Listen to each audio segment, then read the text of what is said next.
Well, actually, I was going to kind of volley it back to you because it looked like you had a topic that you wanted to speak about in the chat. And I think it segues kind of right into the next and last theme from Spirit tonight. Yeah, sure. If it feels like the right time, I wanted to bring up the Matrix movie. Pretty much everybody's had a chance to see at least the first one. And one of the more kind of like gripping aspects of the movie is it opens up with this really like physically gripping scene, and they're squirting him out, and he's got to take this thing out of the back of his neck, and the little injection point that they're using to hook him back into the matrix is coinciding to the human chakra point. It's called the Zeal point chakra, and I'm not going to pretend to say that I know a lot about it or anything like that, but I'm starting to have ruminations and inferences and just little downloads or nigglings that this particular physical part of our body is both becoming more and more important, but also becoming more and more weaponized against us. But just saying under attack and more influenced. The further we go into the 5G realm, into the kind of weaponized surroundings with regards to the other humans around us and what they've been put into their bodies. And I just wanted to bring up that because Neo and all these other folks that were, so to speak, dipping in and out of the Matrix, that it may be kind of just simply symbolizing the fact that it is our actual portal in and out of this, we'll just call it polarity matrix, wherein to be in touch with Weave, to be in touch with your intuitive self or your higher self, to, dip into a real ephemeral world beyond what you can visually see and taste and touch and all that. This part of your body has to be somewhat integrated to a degree. And I think that getting physical symptoms at the top of your spine, at the base of your skull, is something that we're probably going to need to talk about amongst each other, just so that, people can know that other people are experiencing it, number one, and others can know that you experience it more, whether you're in a city or you're somewhere else, or you're around people that are, like Marcia described earlier, not taking care of their own they're not taking care of their business. And so the whole idea is that prana or energy or chi will coagulate there, whether you're a master or just a real unaware, unembodied person. It's just a fact of the way that our anatomy works. And we can do certain things to move that energy. And I think that there's Eastern cultures that probably have a really succinct way of defining it and doing it. And maybe you guys are familiar with some of these. And the idea is yoga, Tai Chi, sitting meditation, visualizing, energy or light flowing through your cerebral spinal column. And the Taoists were, obviously very methodical in a lot of these things. But the reason why I'm bringing all this up is that there appears to be a possible, collective tunnel that we're all going through, where this part of our anatomy, if it's known about and it's integrated, you can bypass a lot of little mysterious issues, mysterious psychological problems, mysterious mental aberrations that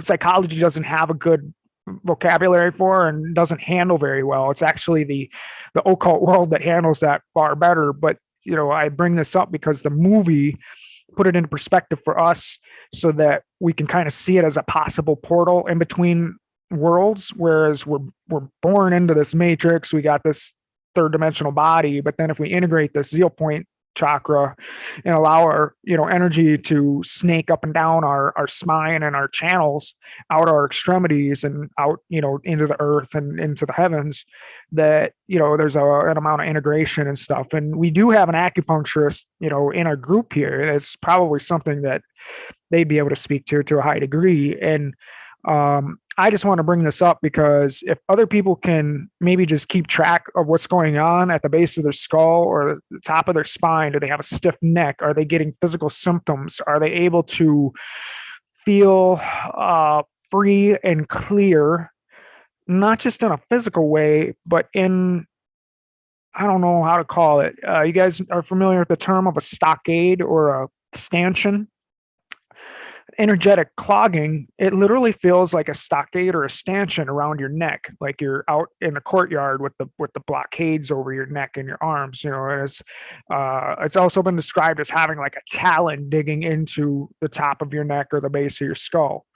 And I just thought I'd bring this up so that people can kind of ruminate on their own, or check in with themselves. And if you have any comments right now, I'm really open to hearing it, or just maybe something for next time that talk to people, see what's going on, because the occult schools will very frequently attest that in the Eastern schools will attest that this specific position in our anatomy is where the sexual energy coagulates. So the idea is that you have a tantric relationship with yourself, you have a tantric relationship with the world. You can ground into the world or ground into the earth. You can do your earthing practice.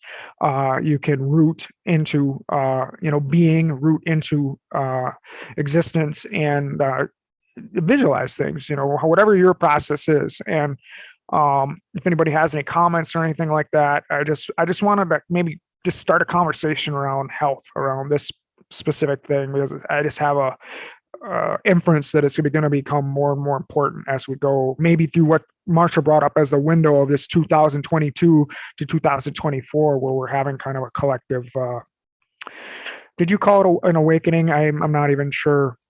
Yeah, Spirit called it a wake-up moment. And I actually just looked up the sanctuary where we talked about the collective Zeal Point activation. It was March 21st, episode 18, Hidden in Plain Sight. Would it help for me to go through some of those features again, or is that redundant at this point? Well, for me personally, I would welcome it, but also if it's going to pile on for tonight's content, I'm totally open to holding it over until our free chat afterwards. It won't take much time at all. I think it would be good just to speak to it, to kind of revisit, since it's only been, a little over a month that this came to our awareness. But Spirit refers to this as the full moon causal chakra, Zeal Point chakra awakening, releasing us from the last 10,000 plus years of influence almost solely by the masculine, a distorted patriarchy lacking the feminine qualities of peace, harmony, equality, cooperation, love, unity, and wisdom. These qualities are now merging and harmonizing with the divine masculine, bringing the balance of yin-yang energies to the planet and within each one of us. Famine, war, lack, aggression, these distorted patterns cannot exist within this divine union and portal to ascension, as it is bringing the planet and its inhabitants into equilibrium. Located at the base of the skull, the occipital, directly connected to the pituitary gland, pineal gland, crown chakra, heart chakra, and vagus nerve, it governs the parasympathetic and sympathetic nervous systems and connects us to the power of our Kundalini energy, which originates near the base of the spine and is the only chakra which channels energy into the body. Due to this ability, the Zeal Point chakra can cause physical symptoms to manifest in the body if the energy is blocked. So exactly what you've just been talking about. It houses our psychic and spiritual abilities and dissolves the separation between fourth density, time and space, and fifth density, the eternal now, allowing for dream recall, lucid dreams, and healing gifts from divine source, as well as clairvoyance, telepathy, and the ability to communicate multidimensionally.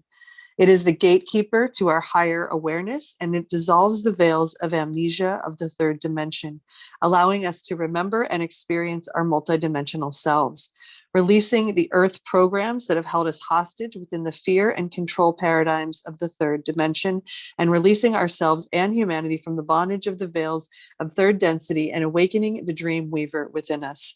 Through this, we become a fully conscious divine mind, expressing our spiritual power through our voice. The soul is ready to embody, and we must learn that the mind is our servant and now takes orders from the soul body.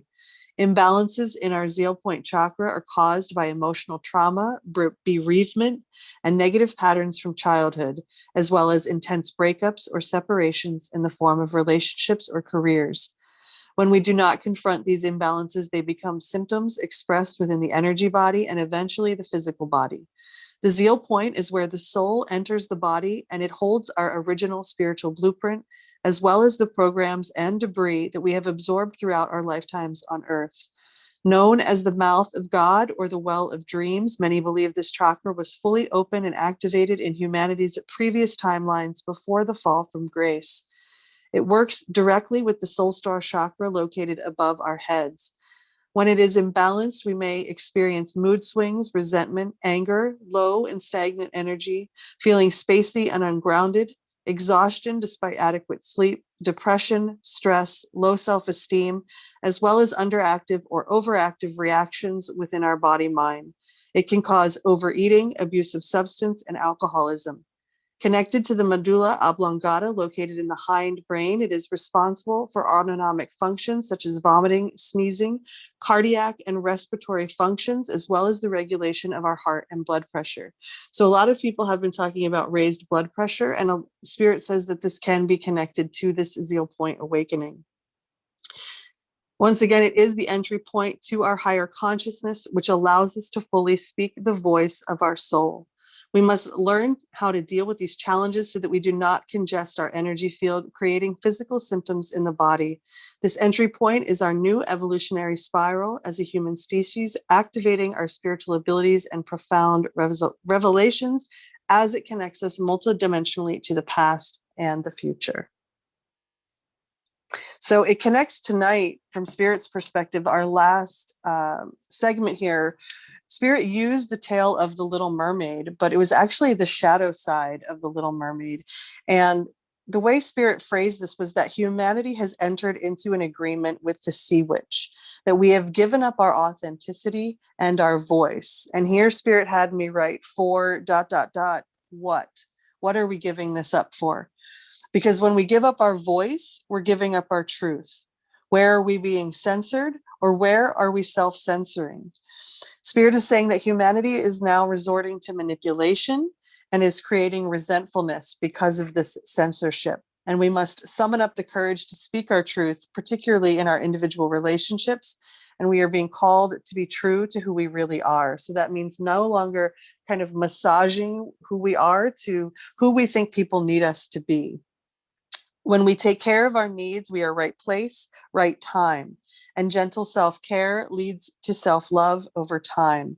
Spirit reminds us that when our cup is overflowing, we have the energy and love we need to share with others.